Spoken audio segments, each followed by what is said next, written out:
Alright, man, I'm really hyped to see this. This is the amphitheater of Capua. So, this is the place where Spartacus was trained. There was a gladiator training school here. And it's where the Spartacus slave revolt happened, called the Third Servite War.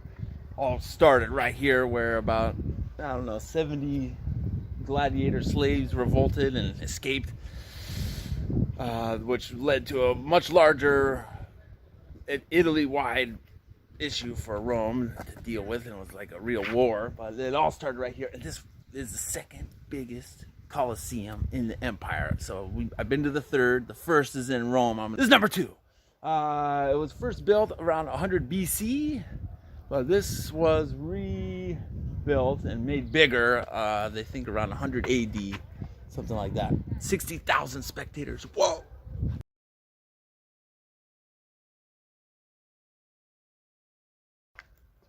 Do I love this kind of thing? I can't get enough of it. This is so cool.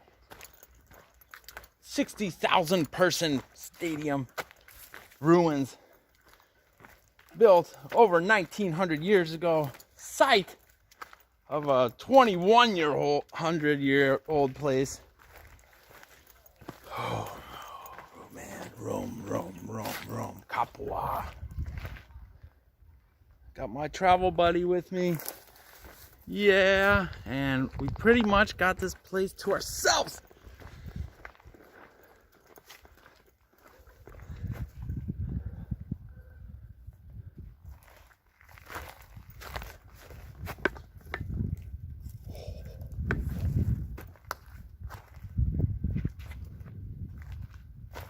What's over there? Let's go check that out. Nice. Oh man, Spartacus was here. Now we're here, and not many more other people. That's sometimes how I like it, man. This is crazy. The gladiator school. All of what existed before this, though, this was built 100 AD. Spartacus happened in 70 BC. So none of that, what was here, exist. But I think what was here was used, the materials to rebuild this. They made it bigger. As the empire grew, first century, 100 AD, the empire was kicking on all cylinders, man, going hard. Expanding, making tons of money. It was originally built in the Republic times, though, this place. I don't know what this was. It says tomb to something. I guess I could translate it, but some green water down there. Little arches. Maybe that's where they buried bodies. Gladiators. Who knows? It's all tomb de pinte. It's all bleached away. It's crazy. All right, let's go into the main event. The insides of the theater. It's not really a theater. It's a stadium, man. Arena. Call it the amphitheater, though. I guess that's where the word comes from. There's always pigeons at Roman ruins. I don't know why. Hello.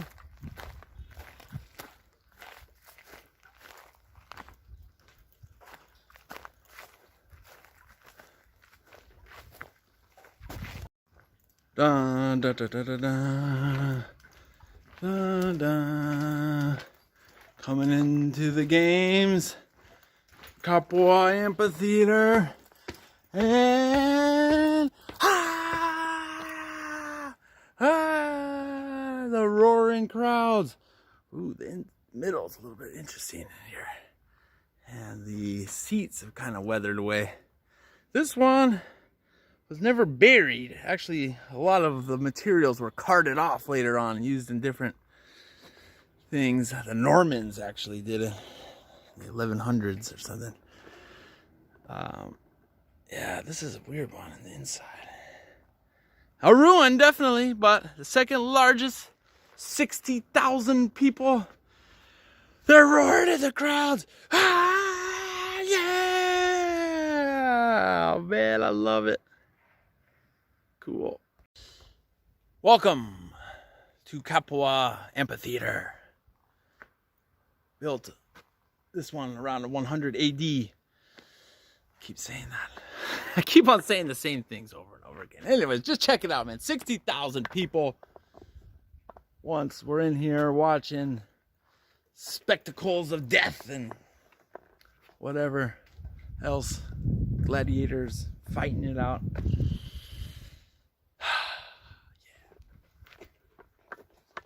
Hi, Capua Theater, Campania Amphitheater.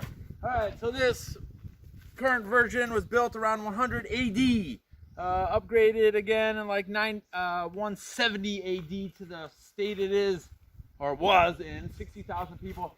Okay, so all around the edge of the stadium once was, see those heads right there? A woman and a man. So those were Roman god or goddess. And just like today, so you know how in a stadium you have your assigned seat, section 114, seat 5. So they would say, you're in Athena's section, or you know, whoever that was, Hercules. Oh, okay, I recognize it, Athena. So this is where we go in. Yeah, all right, this is what our ticket we were assigned. Okay, let's go in the stadium. Cool, let's check it out.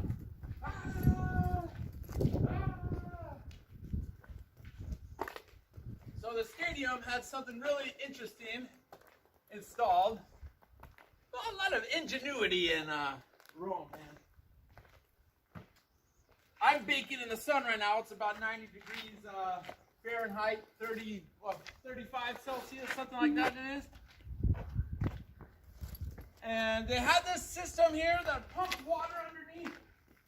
And it came out of the top somewhere, can't really tell where, like a little mist sprinkler system on top of the 60,000 people watching when it got too hot. Genius! And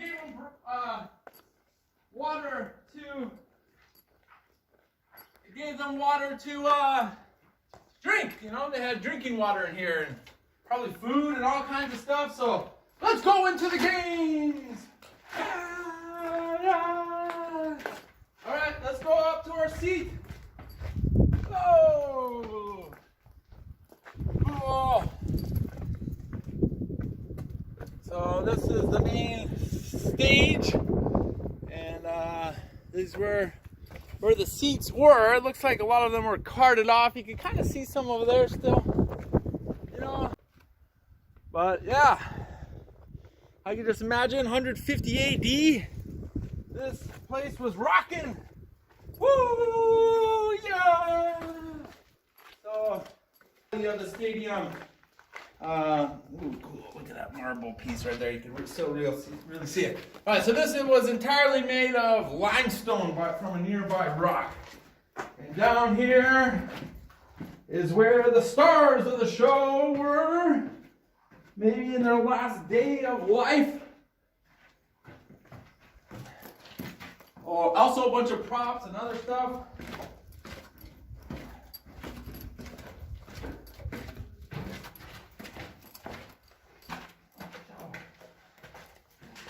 Down here, real quick, this was the underbelly of how everything works. Check out face this way. Check out the several rooms where storage was and people hung out. Maybe a gladiator rest area was right here. Whew, gotta get ready for my next fight, man. Whew. That last guy didn't go down easily. All right, now it's time for me to come up.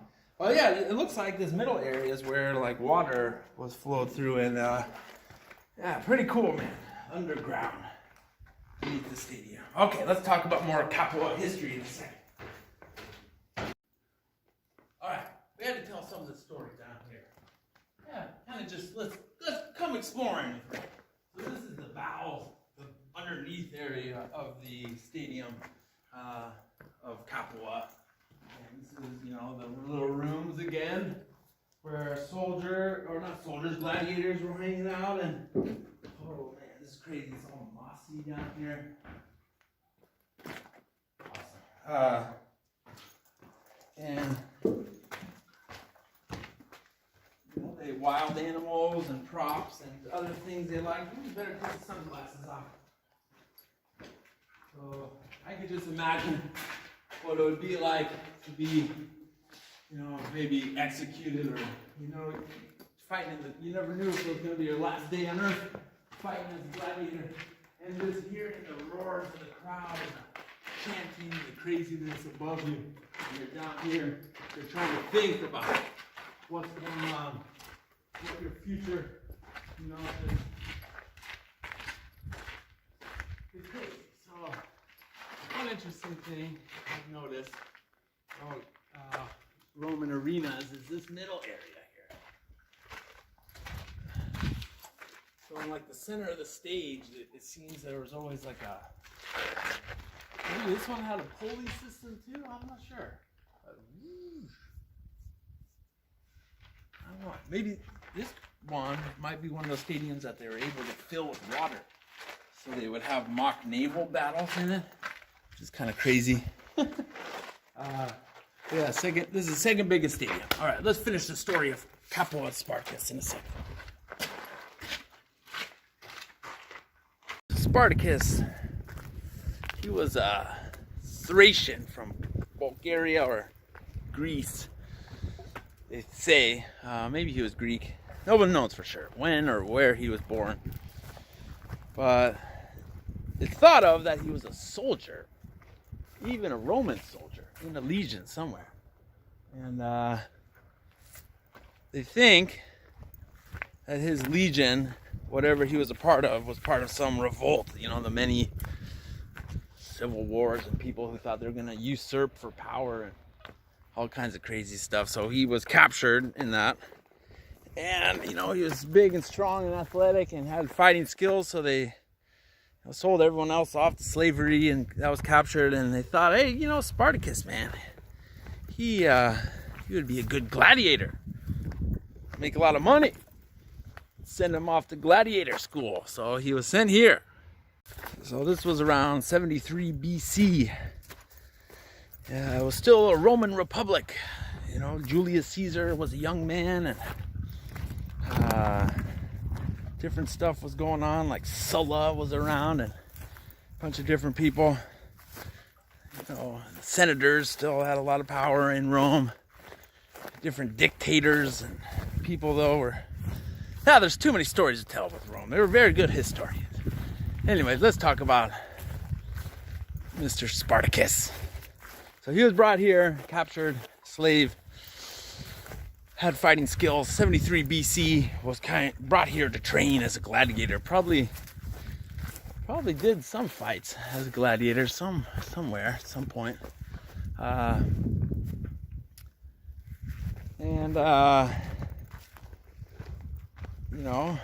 Being a slave was kind of rough, man. Who wants to be a slave?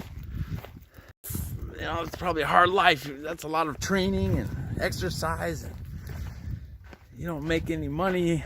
Initially, some gladiators got famous, made money and stuff, but anyway, Spartacus, and there was another guy. They both had general standing that was, of a leadership role. So they were planning and plotting a slave escape from here, the gladiator school. And, why not? They all had fighting skills. They were strong. Yeah. As long as the army wasn't nearby or anything, they could overpower their masters and escape. This started here, Spartacus's revolt. They probably killed their master, killed a bunch of people. They were training to be gladiators. They had skills, they had weapons. They stole probably a bunch of weapons to do it. And, yeah. I'm going to tell the rest of the story from another vantage point. I want to look around a little bit more, man. This is so fucking cool, man. I love this shit. Spartacus. So they led a revolt and probably killed a bunch of people. And it's about 70, I think, slaves escaped initially. And they ran off and went over to Mount Vesuvius, where there was some, forest there where they could hide out. And They pillaged their way through the countryside, stealing stuff. So the other guy, he was more intent on just kind of being a renegade. I think he was a Gaul, maybe. That's the modern French, kind of where France is. He wanted to just pillage places and like probably, you know, this horrible shit, rape women. He was pissed about his life as a slave to some of these masters and steal stuff and destroy things. And their bandit group just went through the countryside. So they worked their way a good distance from here. Probably took them maybe a day or two up to Mount Vesuvius, where they set up a camp. And along the way, you know, because this was a rich area, Campania, Capua, and all the cities near it. Along the way, they, you know, places that they were ripping off and, you know, pillaging through. They picked up the village slaves. Join the group. Look, we're having a slave revolt. Join us. So the numbers grew to, you know, a couple thousand as they got to their base in the mountain, Mount Vesuvius. They left from here. And then other slaves around the area started hearing about them. You know, word got around. And their numbers grew even more. The bowels of the stadium. So, the initial slave rebellion, because this is where the gladiators used to have to hang out. Again, just want to reassure everyone, this stadium was upgraded in the 100s AD, couple centuries, about 200 years after the Spartacus events. So this isn't the exact building. This is like an upgrade to make it bigger.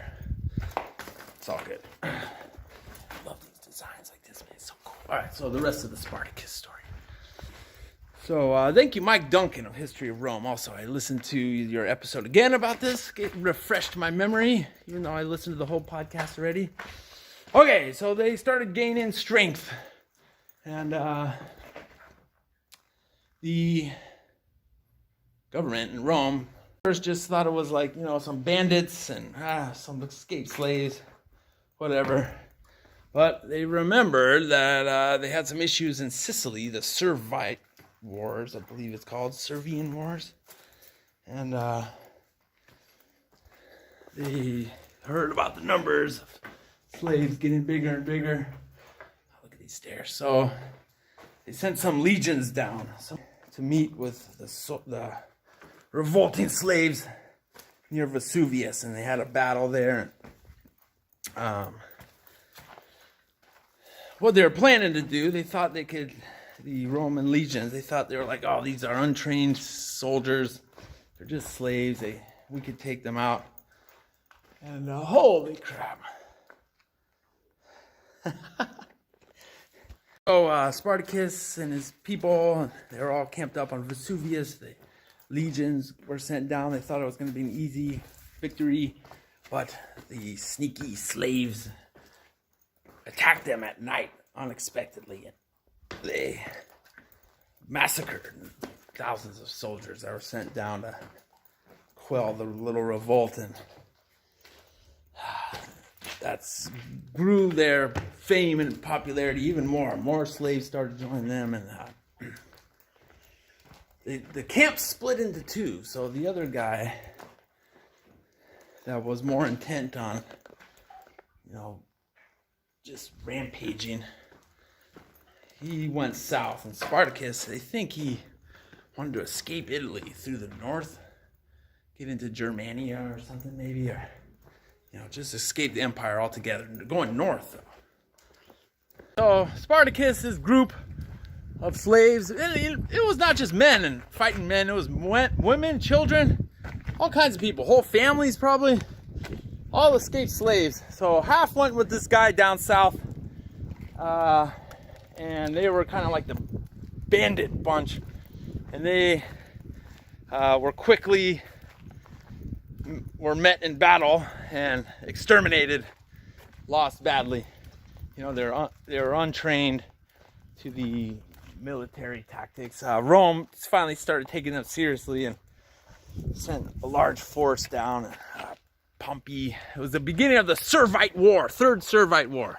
I think Pompey, Crassus, one of those famous guys. Anyway, so that was it for them. That was the like second leader, other unsung hero of the revolt. But they were quickly taken out. So the camp with Spartacus headed up north, and they got kind of near the Alps, and there was little skirmishes here and there, and they had to rob and stuff, and slaves were joining them on the way too, which probably was kind of a hinter in a lot of ways. More mouths to feed, man, and people slowing you down maybe. I don't know. He was a great leader, though. People really keep on walking around this place, losing track of the story, just seeing cool ass shit here. He was a great leader. And gotta commend him for being a kind of untrained. Well, he was actually trained. His camp did pretty good. They made it pretty far, and they made it towards the Alps. Things started getting tough. They got into some bad skirmishes and lost some people, and this was happening over a course of 2 years, 73 to 71 BC. Remember, BC is reversed, so it goes from 0 backwards in years. I know, things a lot of people don't think about it, but so around 71 BC, it started going bad. His plan of escaping Rome from the north wasn't going to work.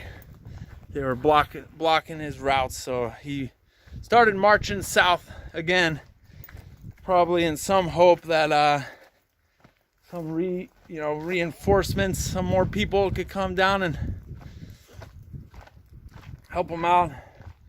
I don't know, because the other Servite Wars, or other slave revolts happened in Sicily, actually, after the Carthage. And then something happened. This was like in the late hundreds, maybe 200 BC. They said like all slaves were freed, kind of, but not really, because they changed empires, and like a bunch of slaves got mad because they weren't freed, and they had to go back to their masters. Some weird legal mumbo jumbo the Romans pulled on the slaves there. Everywhere smells like men. So Spartacus and his people headed back south, trying to get to Italy. And he was a lawless outlaw. Couldn't get help from the normal people. They might turn him in, or they might get in trouble and executed themselves for helping out Spartacus. So he had to deal with bandits and different sketchy people to help him out and figure out which way to go so they wouldn't get caught and stuff. They finally made it down to Italy once again. Really long journeys. I'm always surprised by these ancient stories. Basically, people are walking, I think. So then they almost made it to Sicily, but he had to pay some pirates. So there were some pirates. The Mediterranean was always racked with pirate issues. Rome largely solved it, but he made it down to the tip of Italy, where Sicily just barely doesn't touch the regular tip of Italy, and he paid some pirates some gold or something to get him over to Sicily so the fight could go on, and maybe they could, I don't know, overthrow the empire. I don't know what they thought they were going to do, but nobody knows, really. There's a lot of variant stories written, a lot of them later, about Spartacus. Movies, TV shows. I love the TV show, man. One on HBO was so cool, the first season especially. Sketchy pirates, they jacked Mr. Spartacus. I'm sorry, people who don't know slang. Jacked means stole, theft. They stole the money and didn't help him. They didn't give him his men's shipment back to. Yeah, it smells like mint around. I think there's wild mint that grows around Italy. It's interesting. Or lemon verbena. Ooh. Hey, buddy. Okay. So they were stuck on the tip of Italy, kind of near here, a little bit to the south. And the legions started hitting them hard. And whatever, famous general, led the experienced legions against Spartacus, and it was kind of their last stand. Tens of thousands of men were with them, and they fought to the death. Just like the gladiators used to in here. You know, they were just outmatched, man. The legions, they sent like the best legions to get them. They wanted this revolt to end forever, the slave revolt. You know, Rome was sick of this kind of shit. Third Servite War. They killed Spartacus. They captured a bunch of other people. Actually, a lot of people don't know, about 5,000 men tried to head up north again without Spartacus, without their leadership. And they kind of didn't do that well. They got killed too.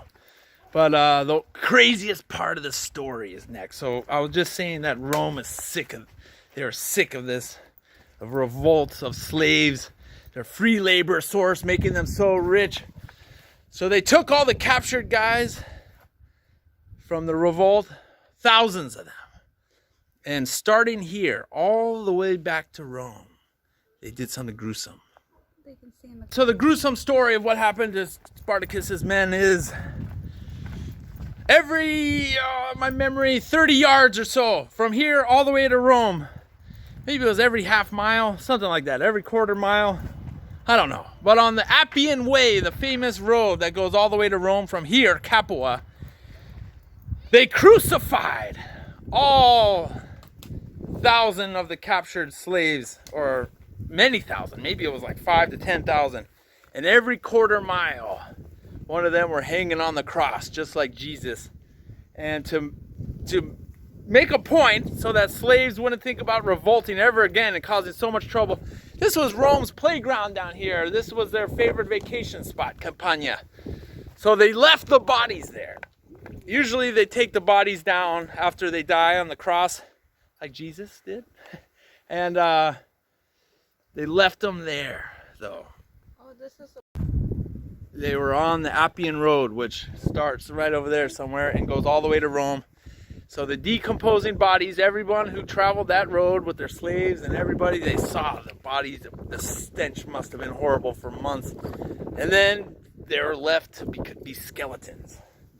So they left them there for years.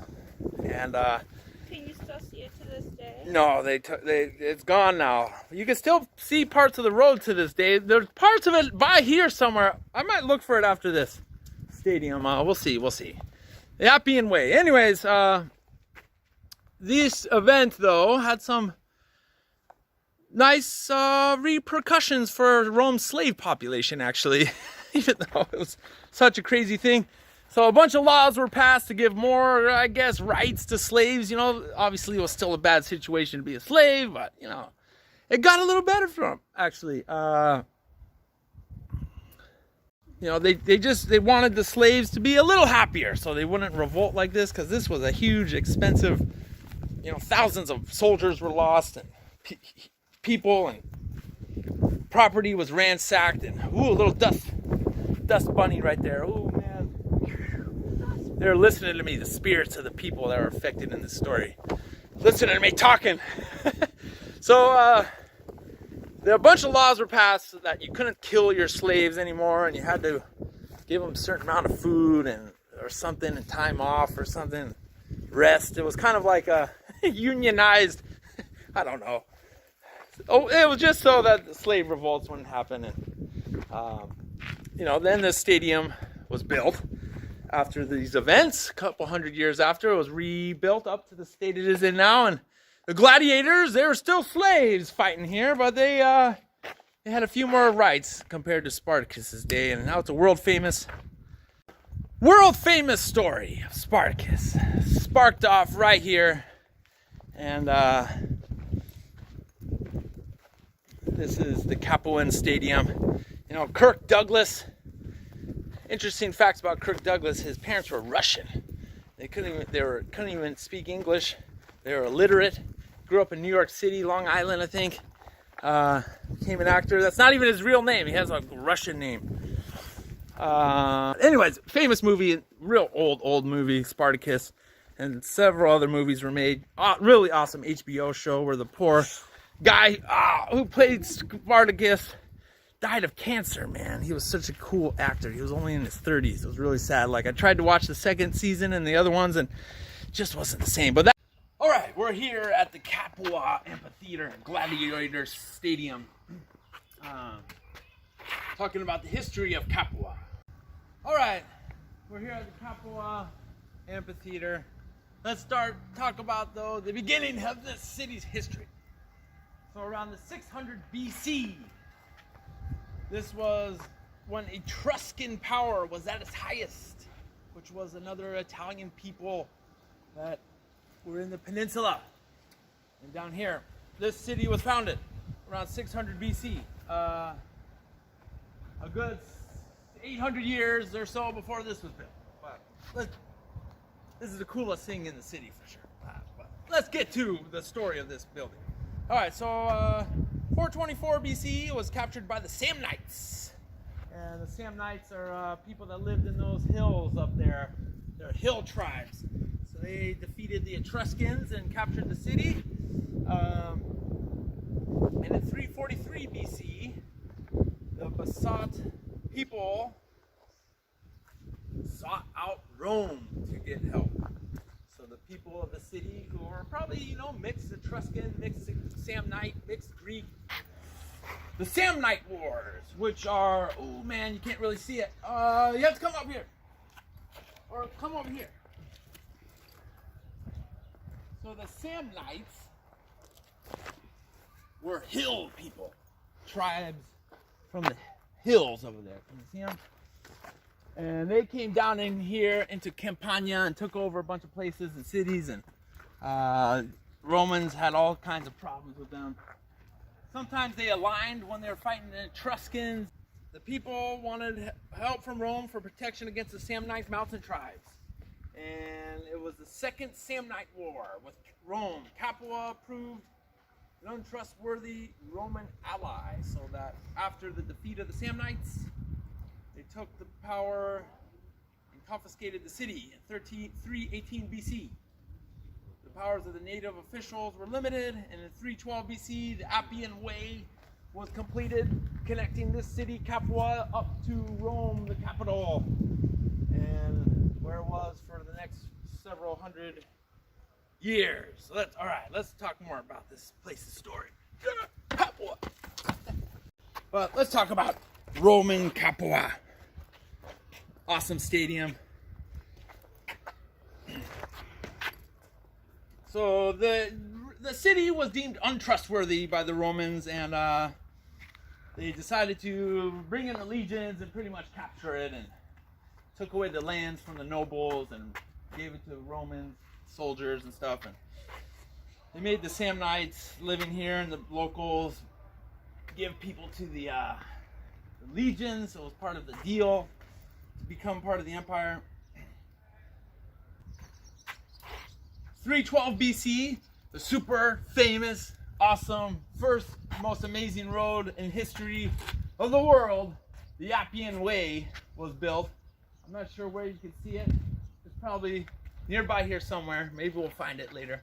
So that was a major road that connects here, Capua, all the way to Rome.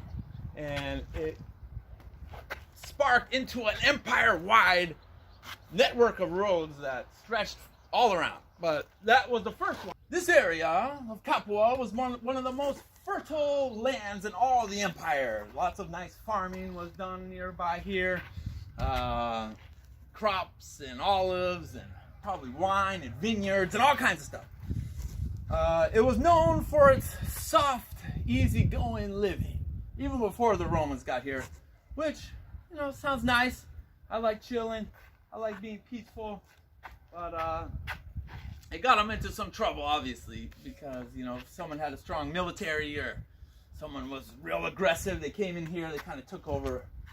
And it did with the Carthagenians in the Punic Wars. So in the first battle of Capua, Hannibal, famous Hannibal and his elephants, took the city for a few years, and Hannibal himself actually used Capua as his winter quarters while they were planning out the next stages of the Punic Wars, trying to take over Rome. This was the epic battle of supremacy and powers. So Capua for a while was a Carthage-run town taken from Rome. But shortly after, in 211 BC, Roman legion sieged the city and retook it. So the locals, when the Carthagenians came in, a lot of them were kind of, you know, their easygoing atmosphere we were just talking about. A lot of the locals were like, okay, we'll do what you want. You know, we kind of don't like the Romans anyways, and we'll help you out. You know, some of them probably tried to fight, but most of them didn't, and it was just kind of the attitude of Capua. But this got them in trouble later, because in the second siege of Capua, the second battle of Capua, the Roman legions came back here, battled it out with the Carthaginians, and retook the city, and they severely punished any locals that they found that sided with Carthage and helped them out and stuff. And you know, that's just how it goes. All right, let's get into this stadium. So about 100 years later, around 100 BC, arguably, not known for sure, the first stadium ever built for Roman games. The Roman games, what were they? All kinds of gladiatorial fights, mock battles, hunting events, religious things, different political speeches, maybe, but mostly gladiators were at this one. So this place had a gladiator school at it, which is really cool. Gladiator school, trained, it was probably rigorous training. So the gladiators, they were slaves, man. A lot of them were captured soldiers, and maybe some Carthaginians were part of that. Who knows? People captured from all over the place, and strong men that were thought of that were good battle, strong, and maybe had some military experience, were brought to this school to train as a gladiator. I could just imagine what they were doing, you know, lifting rocks, weightlifting, doing with wood and swords and everything. It was right here, man. Crazy. And someone famous was brought to this gladiator school. His name was Spartacus. All right, so around 100 BC, it was either right there or on the other side. They said it was about 25 meters from the main site here is where Spartacus school was when he was here in 70 BC. It was built around 100 BC, maybe a little earlier, maybe a little later. Okay, Capua, one of the richest cities in the whole of the Roman Empire. So Julius Caesar himself sent 20,000 people to live down here in Capua. Gave them a bunch of land and farm, large estates and stuff. So this became a huge Roman town. Julius Caesar ordered that colony. So this, I believe, is part of an aqueduct. Not sure, but you know, the famous sites are awesome. That's Roman history. But sometimes it's just incredible when you're in the middle of a town and you got these ruins. This is in the middle of the street. It's crazy.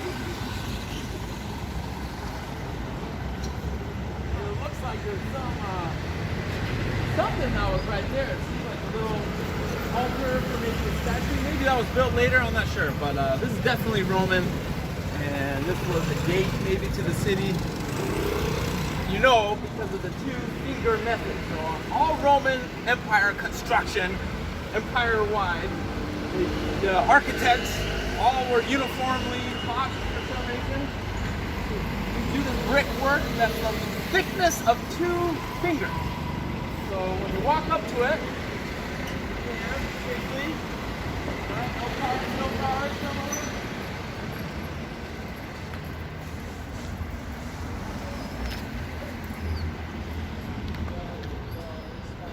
So this part you can see is newer. This is a plaque from 1860. This part, look, there's little legs right here. This part is 2 fingers, as you can see. So that's how you know Roman made. And still standing pretty strong. This top part crumbled at some point. Something was put right there. That might be newer. Maybe a Catholic shrine or something, but I love finding these kind of things just sitting in the middle of a town. Everyone just passes by, doesn't even think about it. Really cool. Over 2,000 years old. Roman gate or aqueduct, not sure. Very cool.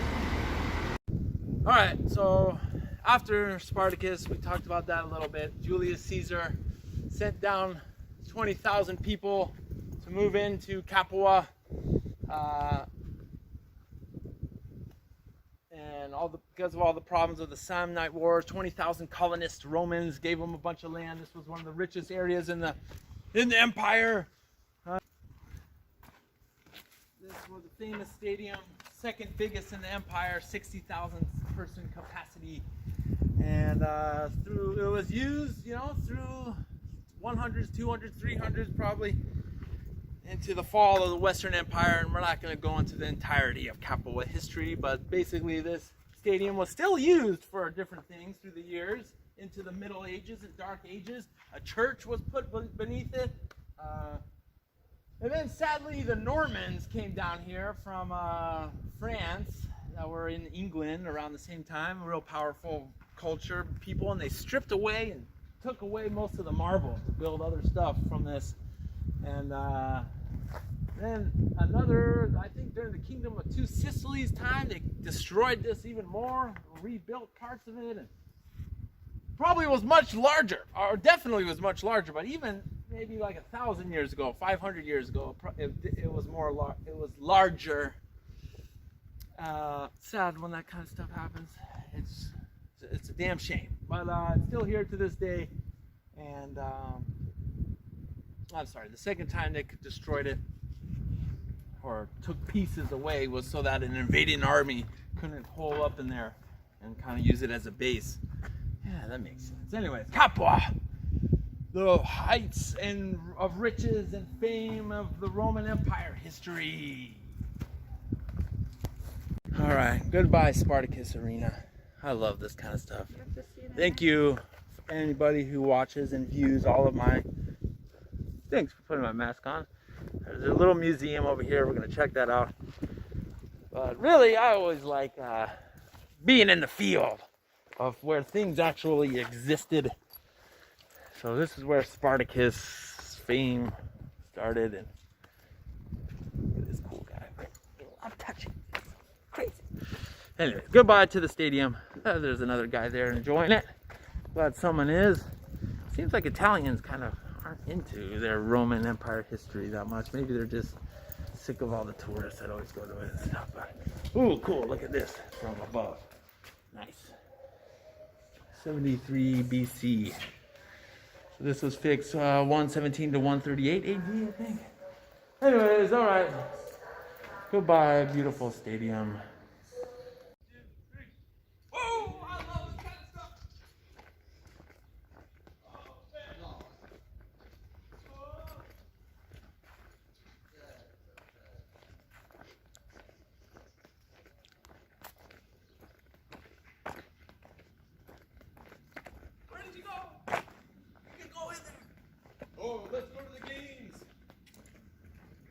One of the 60,000 people to come in here. Around 100 AD, this was built. Amphitheater, Capua. Just wanted to put my feet on the ground real quick. Here's the view from inside the stadium. So sick, man. Oh my God.